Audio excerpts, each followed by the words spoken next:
Hei te paunga o tēnei wiki ka tohua ko te māngai hou mo te rohe pōti o te taitoke rau. Peki heke, ko i nei te wiki nui mo ngā kaiwhakataitai katoa. Ko Roihana Nuri tā mātou kei kawe kōrero i tēnei kaupapa nui, kei te uru o Tāmaki Makaurau. Roihana. Ahakoa he wiki noa kei te toi ki te rā pōti, kua kite au i te rangirua o ngā whakaaro o ngā kai pōti, ko i rātou kūware ki ngā kai tono ko wai awai, no whea hoki awai. Ahakoa te ua me te marangai i runga tonu ngā kai tono i te huarahi ki te kimi pōti. Tēnā koe. Ka hau atua hone harawira ki te kāinga o tētihi kai pōti. Hara i te mea ko te pātoto kuaha, te mea nei, ko te mea nui kia noho tahi, kia kōrero tahi, kia mōhio ai, ea te whanaunga tanga tā tātou roto i te whare.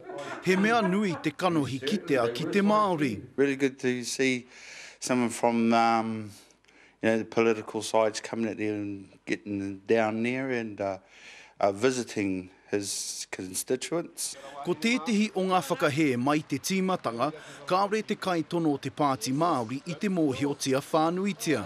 Do you know who the person is, the candidate for the Māori Party is? Honi Harawira. I wouldn't have a clue. Ahakoa te mōhiotanga o te iwi, e ono te kau mārua ōrau noa i pōti i roto i te rohe i te tau 2008. Ko te whakapai, ka kino ke atu mo te kōwhiringa pōti o te tai tokerau. Tērā pia kua aro kē tērā i ngā kai pōti. Do you not know who Kelvin Davis is? Hell no. Nah, I don't have a clue.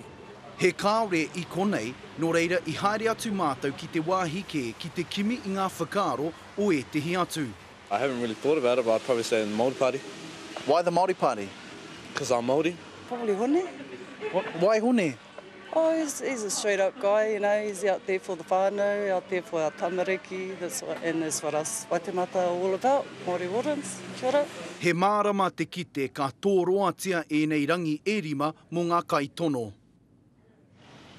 He oi kio kite i roto i ngā tau ki muri, te tokoeti o ngā kai pōti ka tuku i wā rātau pōti i ēnei ko whiringa pōti motuhake, ārohe pēnei i tēnei, no reira, ko te whakapai, ko te tangata e kahana ki te aki i te iwi whānui, ki te oho ake, hei tēnei rā horoi, te tangata katoa i tēnei whakataitai.